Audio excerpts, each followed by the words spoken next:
Bonjour à tous, bienvenue dans cette nouvelle vidéo sur ma chaîne YouTube et on se retrouve aujourd'hui pour mes achats comics du mois de novembre 2024. Un achat comics vraiment assez inégal en termes de qualité, avec des choses qui m'ont particulièrement convaincu. Et vraiment, j'ai eu un énorme coup de cœur, je vais vous en parler tout à l'heure. Et d'autres choses qui m'ont laissé particulièrement pantois et parfois même des immenses déceptions. Bref, beaucoup de choses à dire dans cette vidéo.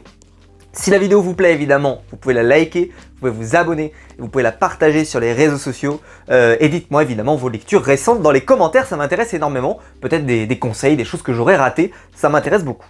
On va commencer avec l'un des plus mauvais titres. Comme ça, au moins tout de suite, on commence par l'une des plus mauvaises choses qu'il ne faut pas acheter. Voilà, de commencer par ça. C'est le Venom de Halloween. Alors déjà, la couverture, franchement, quand je l'ai vu, j'ai dit ça sent pas bon. Ça sent pas bon, voilà. Et j'ai eu raison.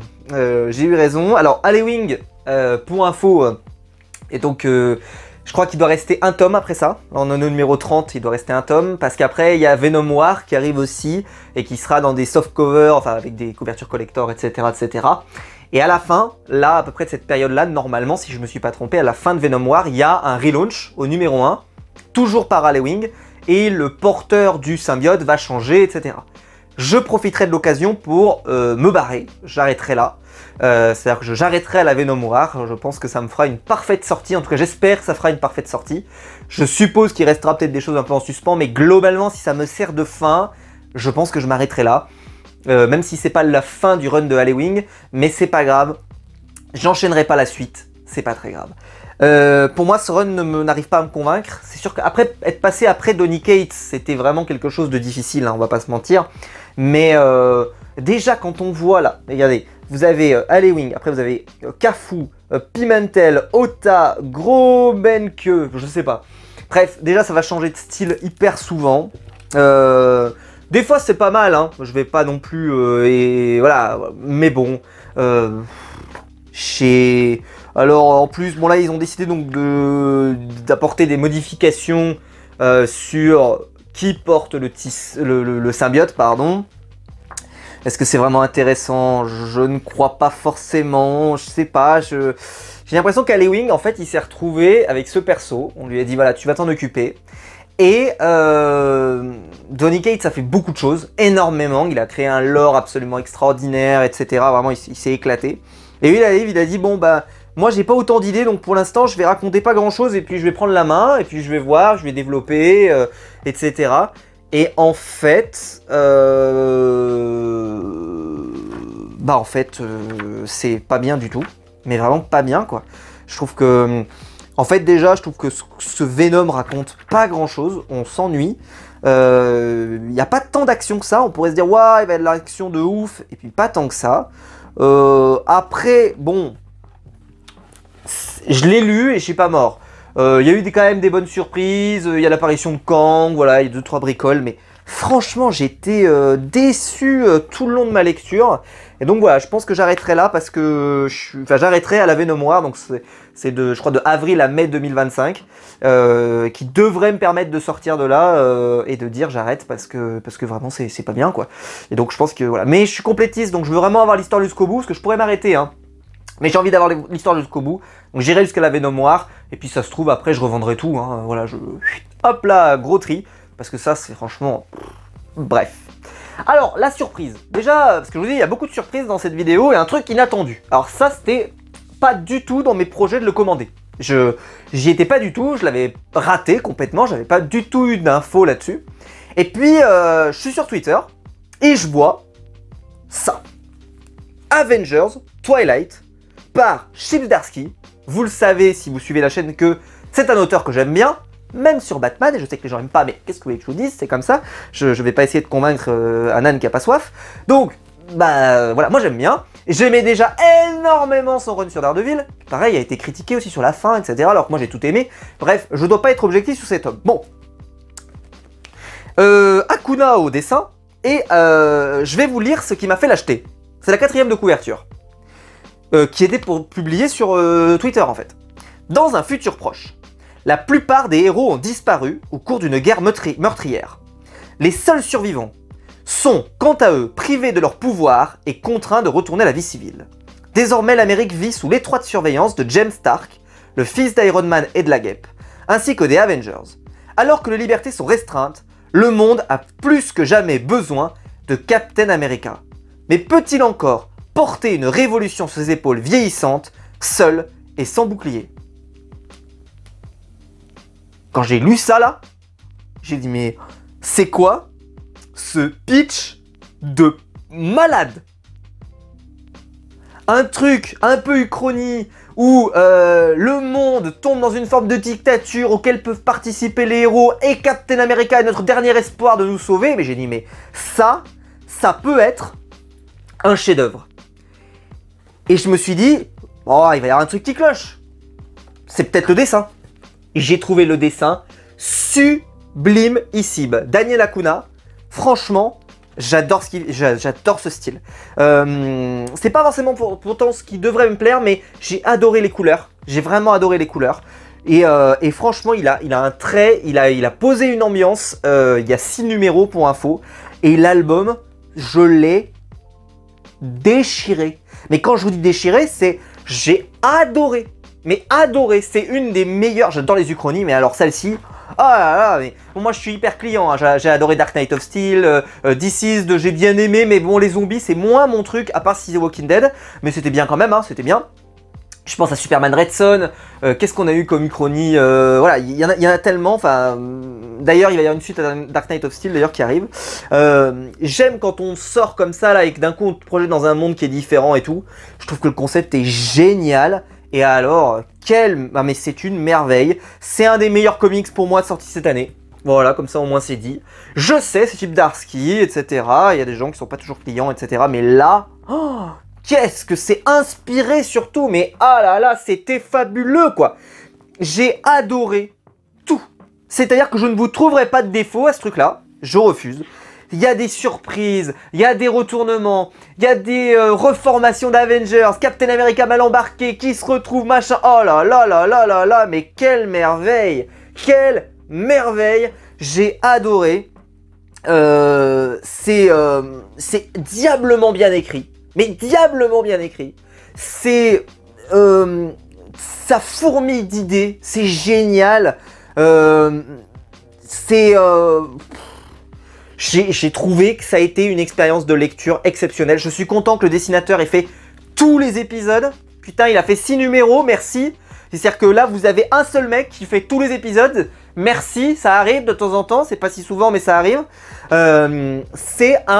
J'espère que ça va devenir un classique. En tout cas, je le souhaite. J'ai adoré. J'ai adoré. Je me suis retrouvé mais complètement pris de court à chaque page. J'étais là, je disais mais c'est incroyable et j'ai pas envie de trop vous révéler, vous voyez, parce que c'est toujours pareil. Si on vous révèle trop, après vous aurez peut-être pas envie de l'acheter, mais à la fin ça tabasse comme on aime. C'est une énorme baston. Mais ce qui est génial, c'est que la première partie du récit, qui est donc celle-ci, qui est moins pendant ta gueule. Elle est absolument exceptionnelle dans l'atmosphère, dans l'univers qu'il va créer. C'est un bijou. C'est un bijou, pour moi, c'est l'un des comics de l'année.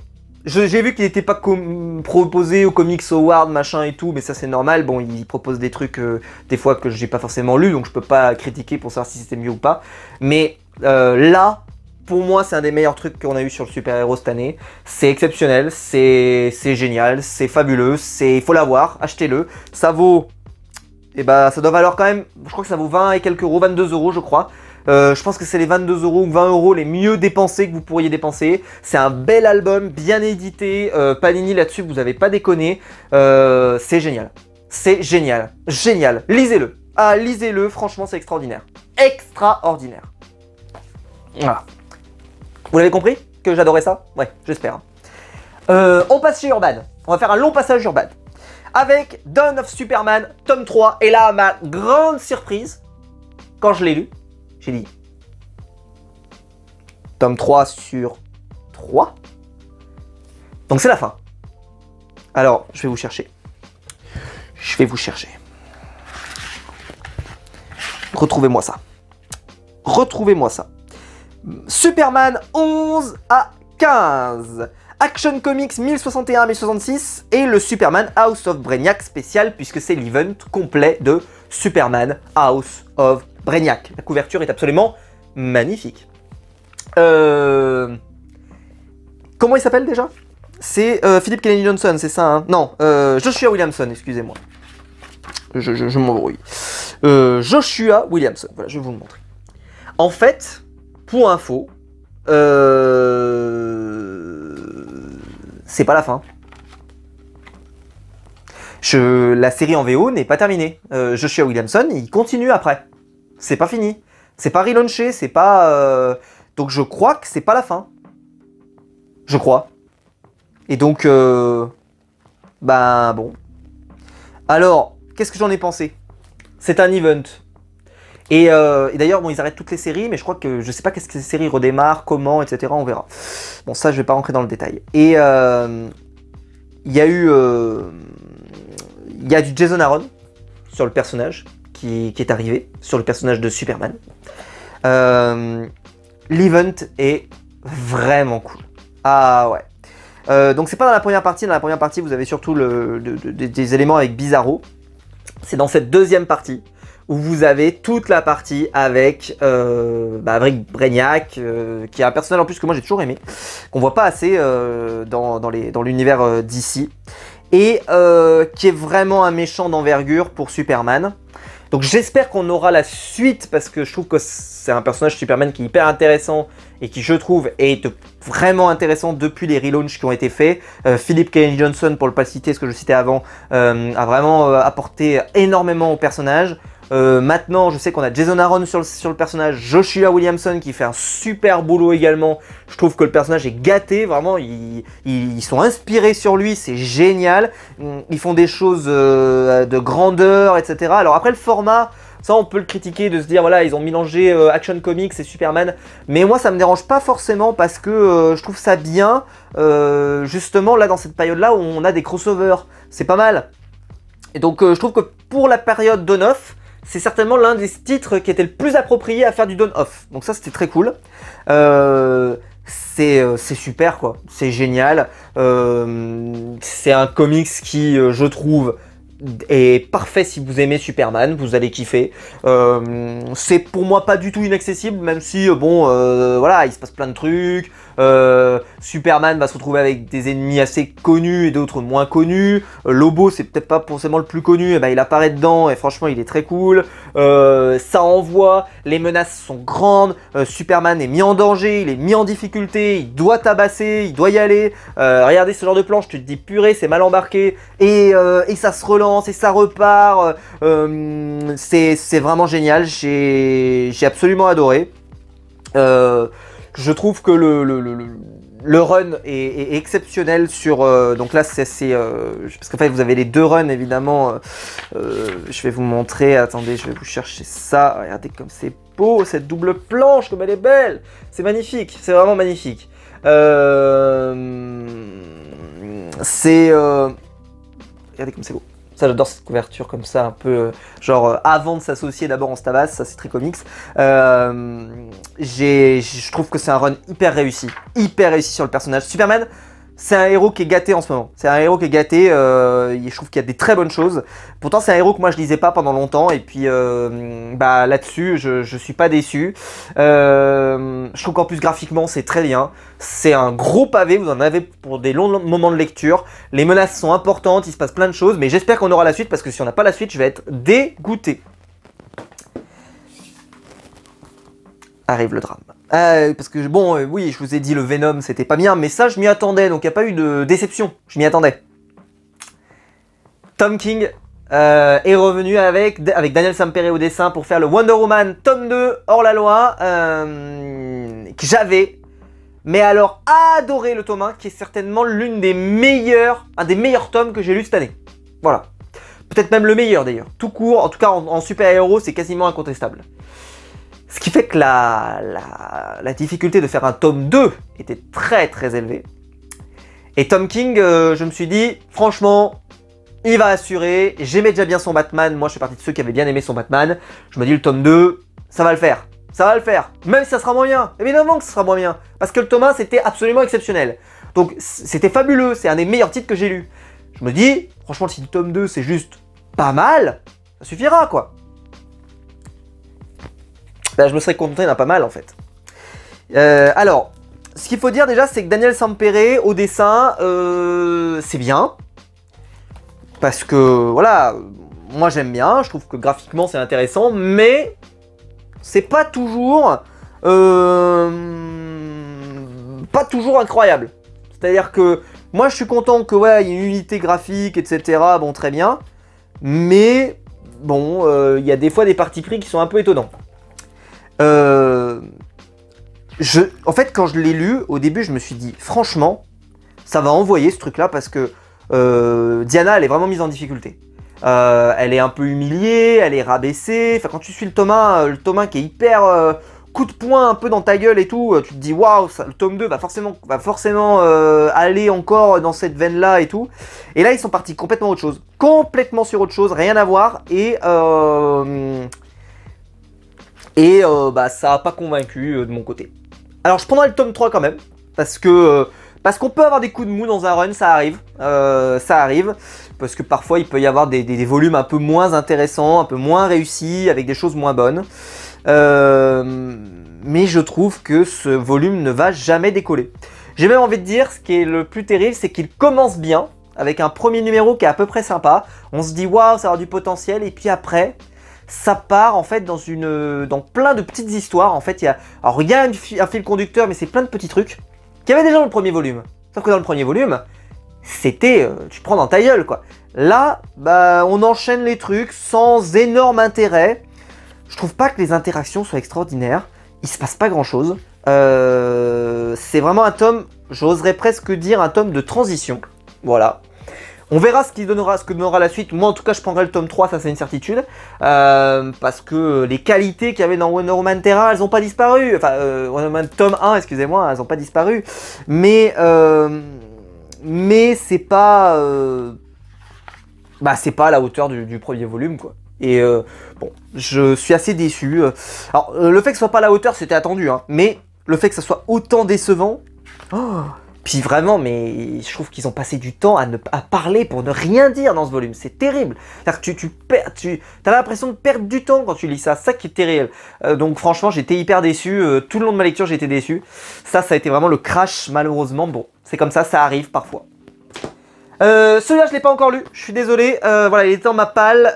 C'est la fin du Pingouin tome 2 et fin de Tom King. Espérons qu'il soit plus inspiré sur Pingouin que sur Wonder Woman sur ce tome 2. J'avais plutôt trouvé sympathique le tome 1, je l'avais trouvé bon. Voilà, c'est une bonne chose. C'est un personnage qui est hyper intéressant, le Pingouin. Stevan Subic et Raphaël Della Torre au dessin. Je vais pas vous en dire plus, je vais pas essayer de trop me spoil, je vais juste comme ça vous montrer quelques planches. Il est dans ma palle, voilà, il faut que je le descende. En tout cas, j'aime bien l'atmosphère du récit, je trouve que c'est intéressant. J'aime bien que ce soit en 2 tomes, comme ça va pas prendre trop de temps. Mais voilà, au moment où il est sorti, en fait, j'ai privilégié de lire Wonder Woman parce que j'ai aimé tellement Wonder Woman, j'ai dit ça, il faut que je le lise impérativement tout de suite. Là, au final, bon, ce récit-là, il est resté dans ma palle et j'ai pas réussi à le sortir. Je pense que ça c'est pareil, il faudra que je le sorte très vite. Voilà, je pense que ça peut être très sympa, j'ai hâte de le lire. Voilà, je peux pas vous en dire plus, mais j'aime bien le côté que ce soit en 2 tomes contenus. Ça me rappelle Something par exemple, qui avait été fait par Ramvé, où tu as 2 tomes, histoire intégrale. Là, le Pingouin, 2 tomes, histoire intégrale, super. Voilà, si le récit est bon, ça peut devenir un classique, tu vois. Donc ça, c'est plutôt cool. J'ai hâte de le lire, mais voilà, il est dans ma palle pour le moment, mais il va en sortir très prochainement.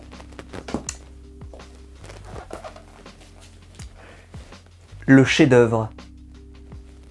Le bijou. Je vous ai parlé du Avengers tout à l'heure. Spoiler, ce n'était pas le meilleur titre de cette vidéo. Non.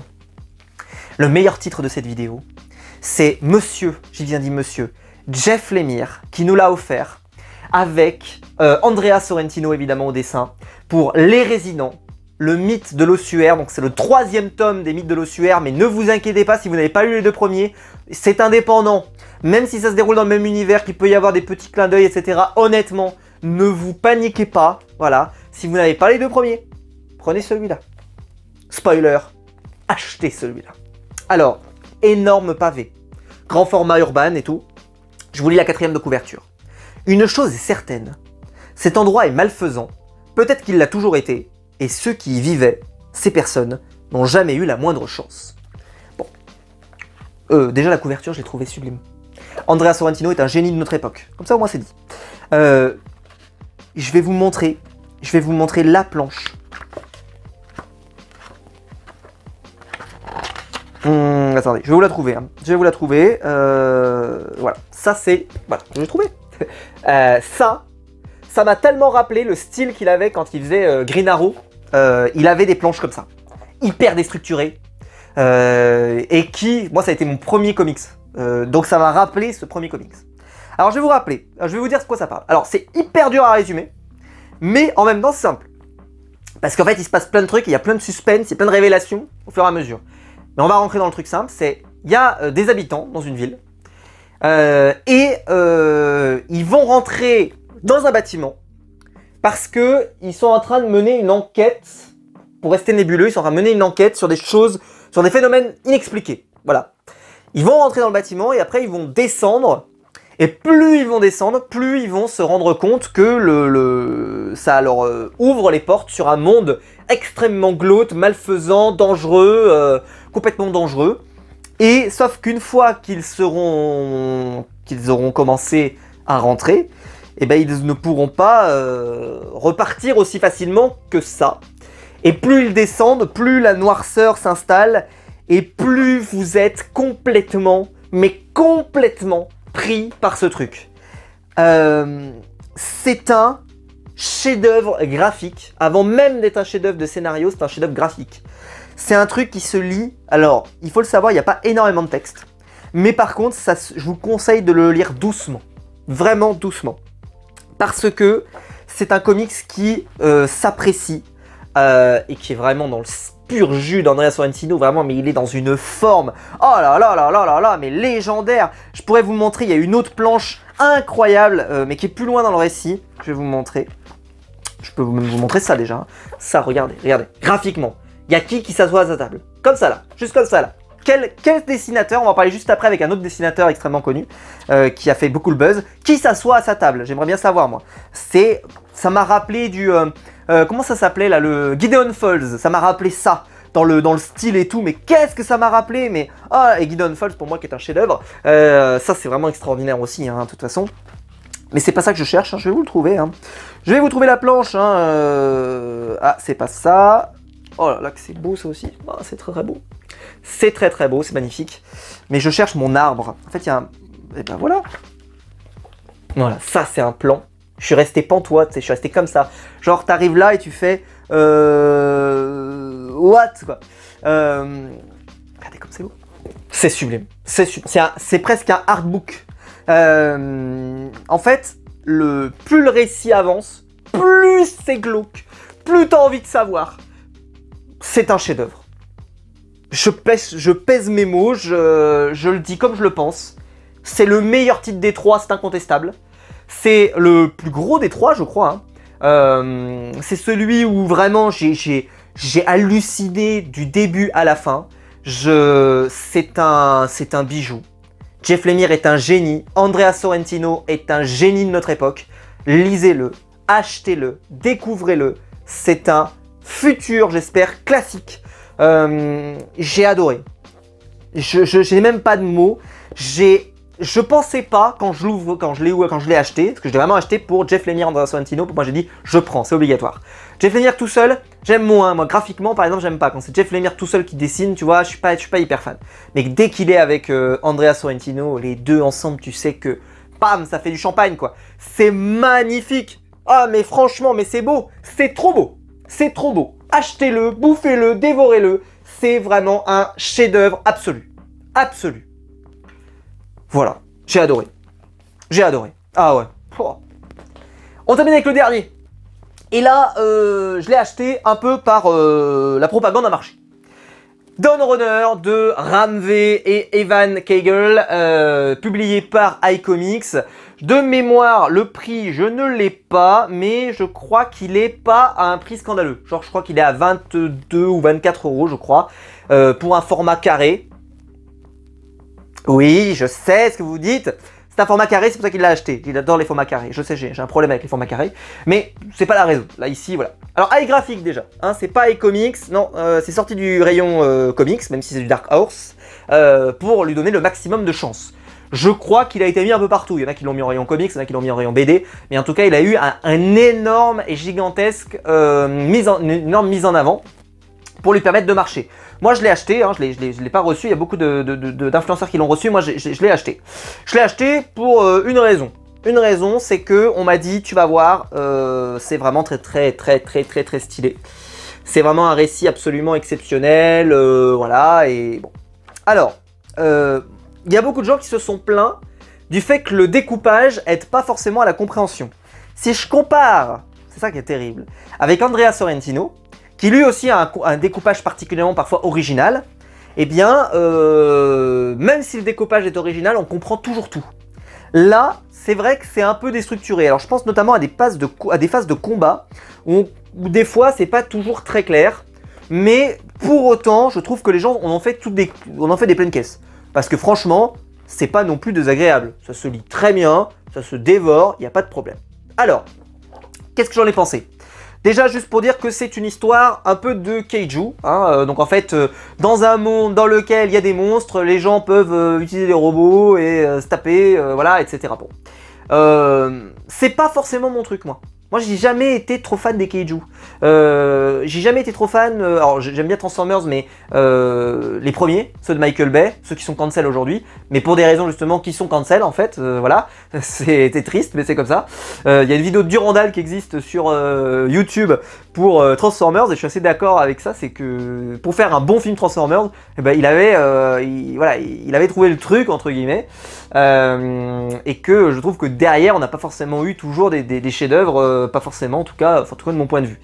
Bref, Dawn Runner, un comics qui a eu un gros boom,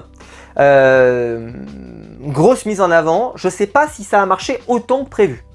Il faudra voir, à mon avis, s'il est récompensé, s'il obtient des récompenses, ça peut peut-être l'aider aussi à encore plus être mis en avant. Moi, je comprends pourquoi Sullivan a été très content et qu'il l'a vraiment poussé sur YouTube en disant voilà, ils ont même fait une bande-annonce, ils ont fait un making-of, ils ont fait plein de trucs. Enfin, tu sens que c'est un bouquin, c'est plus qu'une sortie normale. Ils ont vraiment mis les petits plats dans les grands. Moi, je comprends pourquoi, parce que c'est vrai que on sent vraiment beaucoup de travail. Si je compare avec le Ramvé qui a été fait chez Urban, qui pour moi était sympathique, voilà, mais le côté, le dernier festin de Ronin était pas forcément ce que moi je souhaitais lire, et voilà, ça m'a pas forcément, voilà, j'ai pas détesté, mais juste c'était pas forcément ce que je souhaitais lire. Là, il n'y a pas de tromperie sur la marchandise, c'est-à-dire que si vous voulez un truc de Kaiju, vous allez avoir un truc de Kaiju. Si vous voulez un truc avec des robots et des machins, c'est ce que vous allez avoir, et vous allez avoir des robots, enfin voilà, des gros trucs, ça va être dans la démesure assez vite. Bon, voilà. Maintenant, parlons de l'histoire. Parce que c'est bien beau de dire que, voilà, graphiquement, c'est bien. Mais est-ce que c'est bien, l'histoire? Et ben l'histoire, vu que c'est un truc de Kaiju, moi, je savais que j'étais pas forcément la cible. Donc, je me suis dit, je vais peut-être pas y arriver. Parce que c'est pas forcément ce que je lis, et voilà, c'est pas forcément ce que j'aime. Au final, ça se lit très bien. Ça se lit très bien. Il est pas très long, le bouquin, il est quand même épais, mais c'est pas très long. Mais parce qu'il n'y a pas énormément de dialogue, ça va, ça se lit assez vite, et assez bien. Moi, j'ai trouvé que c'était abouti comme travail. Par contre, Sullivan a utilisé des superlatifs, beaucoup, pour dire que c'était un chef-d'œuvre de notre temps, etc. Pour moi, si je devais comparer, je vous dirais que ça, c'est un chef-d'œuvre de notre époque sous-coté. Ça en est pas. C'est juste que c'est un bon comics, mais c'est pas un chef-d'œuvre de notre époque. En tout cas, de mon point de vue. Mais ça. Je vois personne en parler, mais... Oh, la dinguerie. En tout cas, pour moi. C'est évidemment, c'est mon avis. Vous êtes là pour récupérer mon avis sur Internet. Je pense que c'est un excellent choix quand même de l'offrir à quelqu'un, ou de le lire, ou de le commander, parce que vous ne serez pas déçu si jamais la promesse vous tient. C'est-à-dire que si c'est une histoire avec des robots, avec des retournements, etc., vous allez aimer parce qu'il se passe plein de trucs, etc. Maintenant, le scénario, j'ai pas trouvé... On dit que Ramvé d'ailleurs est un génie. le génie d'un Ramvé là-dessus n'est pas, c'est pas si évident, je trouve. C'est plutôt une performance graphique extrêmement bien agrémentée d'histoire, d'aventure, etc. et d'un vrai lore intéressant. Mais pour autant, c'est pas non plus un truc révolutionnaire qui, pour moi, va marquer son époque. C'est plutôt une vraie belle BD qu'on doit avoir dans sa collection si on aime le côté graphique. Je me suis même dit tout le long, d'ailleurs, tu vois, un Sean Murphy aurait été très bon là-dessus. Je pense, parce que Sean Murphy, il est vraiment fait pour dessiner les bagnoles, pour dessiner les robots, pour dessiner des trucs comme ça, donc je pense que ça lui irait bien. Maintenant, voilà, je trouvais que le dessinateur a vraiment fait un boulot qui va rester. J'aime bien le fait qu'il y ait une fin, qu'il n'y ait pas de suite, que ce soit vraiment un truc assez concret. Après, la fin est correcte, mais sans plus, c'est pas forcément la masterclass, c'est bien, mais voilà. Bref, je vous le recommande quand même chaudement. Dawn Runner, je pense que... Et en plus, il n'y a pas vol sur le prix, c'est ça qui est bien, parce que iComics a fait beaucoup de vols en bande organisée sur le prix. Là-dessus, là, on sent que ils ont essayé de se dire, on va essayer de pas le mettre trop cher pour pas qu'il y ait juste un recul, un rebut de « je ne veux pas acheter ça parce que c'est beaucoup trop cher, c'est bon, on m'oublie ». Là, c'est achetable par beaucoup de gens, c'est un bel BD, donc voilà. Moi, j'ai beaucoup aimé, mais je suis moins sensible à ces questionnements-là, à ces choses-là, que ce que j'ai vu dans Les Résidents, ou même le Wonder Woman tome 1 que j'ai lu cette année, que j'avais trouvé exceptionnel. Voilà. Ou même le Avengers d'ailleurs, j'ai préféré le Avengers par exemple, que j'ai trouvé exceptionnel, mais parce que j'ai aimé ça. Là, c'est peut-être moins, je suis peut-être moins le public de ce genre de comics, mais c'était très bien quand même. C'était plutôt cool, en tout cas. J'espère que la vidéo vous aura plu. Dites-moi vous évidemment ce que vous en avez pensé, si vous avez lu certains de ces titres, si si vous avez des lectures récentes, évidemment, à me les conseiller dans les commentaires, n'hésitez pas. Si la vidéo vous a plu, vous pouvez la liker, vous pouvez vous abonner, vous pouvez la partager sur les réseaux sociaux. Il y a le bouton rejoindre ici juste en dessous pour devenir membre soutien et je vous en remercie. Et quant à nous, on se retrouve très vite pour des nouvelles vidéos sur ma chaîne YouTube. Ciao!